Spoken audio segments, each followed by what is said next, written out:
New year, new you may be a good philosophy to have when it comes to making resolutions, but for us here at Eurogamer, all we care about is new year, new games to play. Because of this, we've put our heads together and created this list of 27 games due for release in 2023 that we just can't wait to play. Yes, you heard that correctly, 2023 is absolutely stacked full of cracking titles that we can't wait to get our hands on. So much so that even whittling this list down to 27 games was a struggle. From AAA blockbusters and VR adventures through to wholesome indie titles, there's something here for everyone. So settle in for a journey of anticipation as we bring you 27 exciting games that we can't wait to play in 2023. Starting off our list is Square Enix's Forspoken. From Luminous Games, the team behind Final Fantasy XV, Forspoken follows the journey of Frey, a young New Yorker transported to the beautiful and cruel land of Athea. In search of a way home, Frey must use her newfound magical abilities to traverse sprawling landscapes and battle monstrous creatures. In our recent preview, we found that the game was at its best when it was the most freeing, allowing you to make the most of its extensive combat abilities and magical parkour skills, and giving you the ability to explore the wide-open plains and crumbling ruins of Athea at your own pace. If you can't wait until the 24th of January though, there's a purpose-built demo available on PS5 to whet your appetite until then. 27th of January is great for two reasons. The first reason is because it's my birthday. Yay, send me presents and love. Also though, the 27th of January sees the return of the sci-fi survival horror classic Dead Space, which has been completely rebuilt from the ground up. The game promises jaw-dropping visual fidelity with its art, character models, lighting and visual effects all having been refined to bolster the fear factor on modern systems. The game will all be one sequential shot from beginning to end, meaning that there are no camera cuts or load screens, unless you die of course, which will probably happen quite a lot. So yeah, there's probably going to be a fair few of those. Oh dear, watch out for the monsters. To say that I'm excited about PlayStation VR 2 is more than an understatement. I fully expect it to breathe a new lease of life into the slightly stagnating world of virtual reality gaming. In terms of technological and visual quality, this feels like one of the more memorable generational console leaps, with 4K HDR gameplay, sense technology, especially headset rumble, and updated controllers that are leagues ahead of PSVR 1's fun but fiddly Move controllers.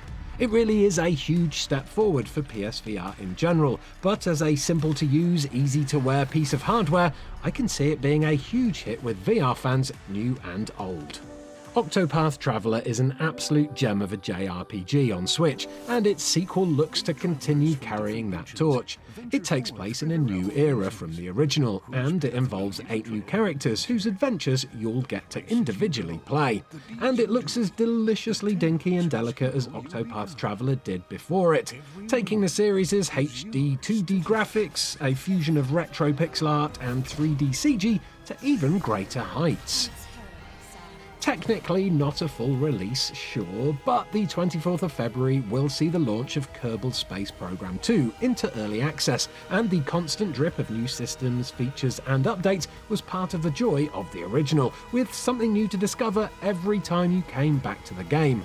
Built from the ground up, the sequel boasts hundreds of new parts to utilise, time-warping long-distance flights, updated visuals and improved tutorials for player onboarding. In all likelihood though, we'll be going in blind. It's always more fun when you don't read the instructions.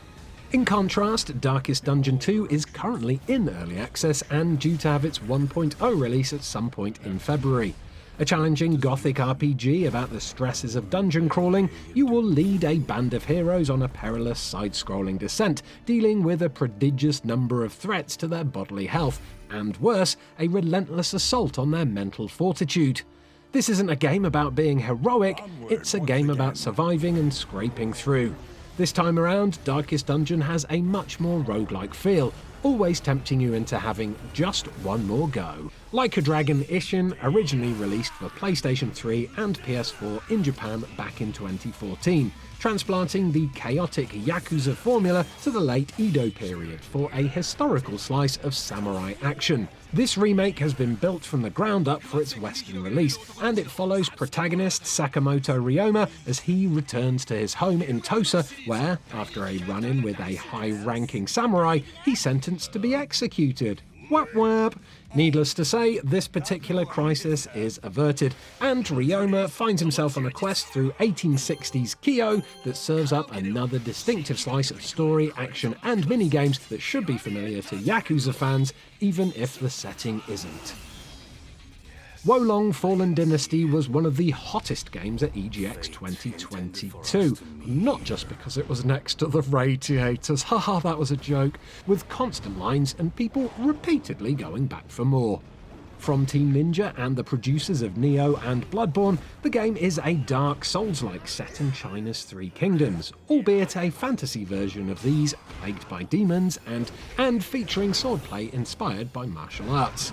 Combat certainly appears fluid and graceful with its evasive spins and balletic leaps, with some impressively animated summons and magic too. The story of Cal Kestis continues in Star Wars Jedi Survivor, the sequel to 2019's Fallen Order. This narratively driven single-player title picks up 5 years after the events of the original, and follows Cal's increasingly desperate fight as the galaxy descends further into darkness. Survivor looks to expand on Fallen Order's ideas, combat, and world, with additional Force abilities, new lightsaber fighting styles, and a whole host of new planets and familiar frontiers, hopefully reaching the potential that the original occasionally fell short of. Resident Evil 4 Remake is, as you might have imagined, a remake of the 2005 original Resident Evil 4, reimagined for 2023. The remake preserves the essence of the original game while introducing modernised gameplay, a reimagined storyline, and vividly detailed graphics, which should do more than enough to justify playing yet another version of Resident Evil 4. We've put together videos and previews covering everything we know about the title, and one comparing the gameplay and visuals of the original and the remake is already on this channel, and they are all well worth watching, even if I do say so myself. In fact, why not pause this video and go give them a watch now? Go on, I'll wait, it's fine, I've got nothing better to do. Just sat here really, I'm drinking. Here we go, girl. She's lost no matter what. Bit of squash. Lovely. It's another horror remake next, this time of Looking Glass Studios' 1994 masterpiece, System Shock. It's been a long time since the game initially sought funding on Kickstarter back in 2016, but after a period of rocky development, it's now on track for release at some point in March. System Shock will combine cult gameplay with all new HD visuals, updated controls, an overhauled interface, and all new sounds and music, including the original voice actor of Rogue AI, Hodan, one of gaming's most iconic villains. System Shock is one of those games that everyone should play, and hopefully this remaster will allow a whole new set of players to explore Citadel Station. 8 years since its initial unveiling and multiple delays later, Dead Island 2 is finally almost upon us, bringing with it a unique formula of horror, dark humour and over-the-top zombie slaying, spanning an epic pulp adventure. And just as promised, Dead Island 2 most certainly is gory, with its rapidly disintegrating cast of reanimated undead having to suffer the indignity of poles through heads, fists through skulls and much, much more. Additionally, players can make use of their own zombie powers, thanks to a bite on the arm, letting them enter a devastating frenzy state for additional zombie mutilation. You can explore the zombified streets of LA from the 24th of April, either solo or with friends, so prepare your zombie survival kit, because you'll need it. Perhaps the most highly anticipated game on this list, Legend of Zelda Tears of the Kingdom, is slated for release on the 12th of May. Despite its relatively close release date though, we don't know all that much about the Breath of the Wild sequel. This time the setting for Link's adventure has been expanded to include the skies above the vast lands of Hyrule. Footage of the game's world has shown numerous floating landmasses and a corrupted Hyrule castle apparently ripped from the ground. We can't wait to get our hands on this one and will no doubt be shedding tears of joy upon its release. The latest from Rocksteady, Suicide Squad, Kill the Justice League, features an original narrative set within the expansive open-world city of Metropolis. There are 4 playable characters making up the squad: Harley Quinn, Deadshot, King Shark, and Captain Boomerang, each of which has their own unique moveset with enhanced traversal abilities to freely explore Metropolis, along with a variety of weapons to customize and skills to master. The game puts the 4 supervillains on a collision course with an invading alien force, and of course, the Justice League, who are now laser-focused on destroying the city that they once vowed to protect. Oh my, well, why would they want to do that? That doesn't seem like something Superman would do. Promising to herald a new era for fighting games, Street Fighter VI is due for release on the 2nd of June. The Street Fighter series has always been about evolution and innovation, and 6 looks to be no different, with highly evolved graphics and a new combat system that promises to allow you to feel the real dynamics and tension of each fight scene. The game is set to be the series' most accessible yet, with its 3 different control schemes, including a new dynamic control scheme that makes button mashing effective. Ooh, sounds like I might finally have found the fighting game for me then. It's not quite 666, but June 6th sees the release of Diablo IV, the latest in the action role-playing series from Blizzard Entertainment. The endless battle between the high heavens and the burning hells rages on as chaos threatens to consume Sanctuary. With ceaseless demons to slaughter, countless abilities to master, nightmarish dungeons and legendary loot, this vast open world brings the promise of adventure and devastation. We loved this during our recent time with the game, and Diablo IV brings back fond memories of the series' previous titles, and it should have plenty in there to keep us coming back for more. Final Fantasy XVI will see us take up the mantle of Clive Rosaria. Clive embarks on a journey of revenge, driven by the appearance of the familiar summon Ifrit. Set in a world that I can't pronounce, Valisthea, I think it is. It's a world of 6 kingdoms, and each at each other's throat, and looking to gain access to the series' iconic crystals of... I don't know anything about Final Fantasy XVI, viewers. It's set to take a new approach from Final Fantasy formulas, in-depth combat. It's going to entice a younger audience with its action-heavy... I don't know, it's got someone called Clive in it. What the fuck? With its launch in August, Baldurs Gate 3 will have finally arrived just shy of 3 years after it first appeared in Steam Early Access. A lot has happened in its time there, of course, a lot of tweaking and tuning and honing the experience of the game. Its popularity allowed Larian to breathe and make Baldur's Gate 3 a bigger, better thing, and it looks to be set to be the best Dungeons & Dragons game of all time. Just for giggles, the August 2023 date also means that Baldur's Gate 3 arrives 23 years after Baldur's Gate 2, and 25 years after the original Baldur's Gate. I imagine you're probably not laughing if you remember those, because it means you're really old. Oh, so old. In a first for developer Supergiant Games, the team is making a sequel, and oh, what a sequel it looks to be. In Hades 2, as Melanie, the immortal princess of the underworld, you'll battle beyond the underworld using dark sorcery as you take on the sinister Titan of Time in an all-new, action-packed, endlessly replayable experience rooted in the underworld of Greek mythology and its deep connections to the dawn of witchcraft. As with the original, the art style and combat look fantastic in Hades 2, and there looks to be plenty of characters for the internet to lust over upon its release. Final Fantasy VII Rebirth continues the story of Final Fantasy VII Remake, taking Cloud and the party out of Midgar into the wider world. This will form the second of 3 parts that make up the entire Remake project.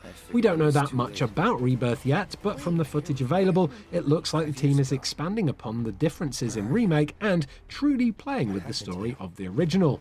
We can't wait to see where those threads lead and just how much Rebirth will play with our expectations. The Wolf Among Us was arguably the best of the Telltale games. Based on the comic series Fables, it saw a world where fairy tale characters are real and walk among us. The Wolf Among Us 2 picks up the story some 6 months after the end of the original game, as protagonist Bigby Wolf adjusts to his new life now he's no longer the sheriff of Fabletown. Trouble is brewing once more though, and The Wolf Among Us 2 will take Big B on a midwinter adventure spanning 2 worlds, the secretive Fabletown and the New York City in which it hides, and into the path of an NYC detective struggling to solve a case of her own. The Wolf Among Us 2 is currently deep in production and on track for a 2023 launch, with Telltale insisting it'll only ship it when it's right. The Outlast Trials is set in the era of the Cold War, where human guinea pigs are involuntarily recruited by the good folks at the Murkoff Corporation to test advanced methods of brainwashing and mind control. In a world of distrust, fear and violence, your morals will be challenged, your endurance tested, and your sanity crushed. In a first for the Outlast series, you can choose to complete the trials by yourself, or you can tackle them in a team of 2, 3 or 4 players, meaning you and a few friends can join in the terror together. Ah, so wholesome. First confirmed in a Eurogamer interview back in 2015, Pikmin 4 is finally due for release at some point in 2023. We haven't seen much of the new title yet, just a 35-second announcement trailer and a handful of screenshots, which showed gameplay from a new camera angle, situated with the Pikmin at ground level. Originally starting development as DLC to the award-winning action-adventure of Bugs and Heroes Hollow Knight, Silksong has since been spun out into its own standalone game.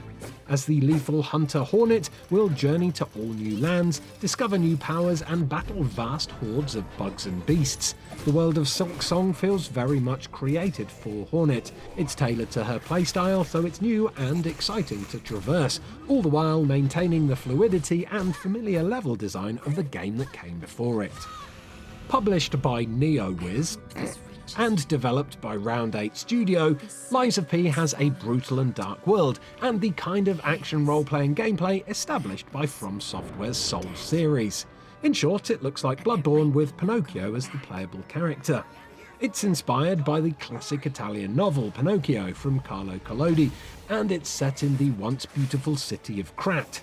You fight hideous and twisted automatons as P searches for Mr. Geppetto and works to reverse the calamity that has befallen Krat.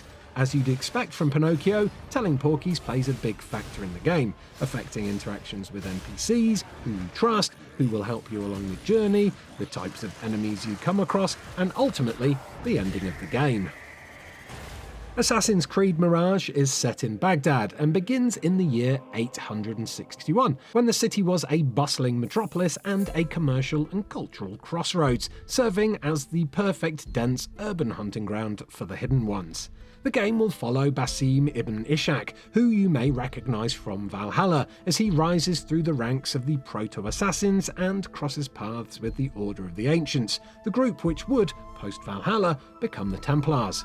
Mirage hopes to renew the spirit of the original Assassin's Creed, with Baghdad providing a linear story across several distinct city districts, which should sound very familiar to anyone who played the series' first entry. And last, but by no means least, we have Marvel's Spider-Man 2 from Insomniac.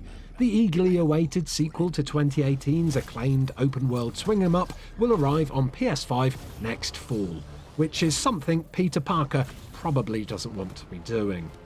Although Insomniac is holding plenty of details back for a later reveal, we do know that it'll see Peter Parker and Miles Morales, star of Insomniac's 2020 Spidey follow-up, reuniting to battle Venom in an installment that's said to be a darker Empire Strikes Back style sequel. And there we have it, 27 games that we can't wait to play in 2023. As I said up top, it's looking like it's going to be an incredible year for video games, even if I might be losing myself to PSVR 2 in February.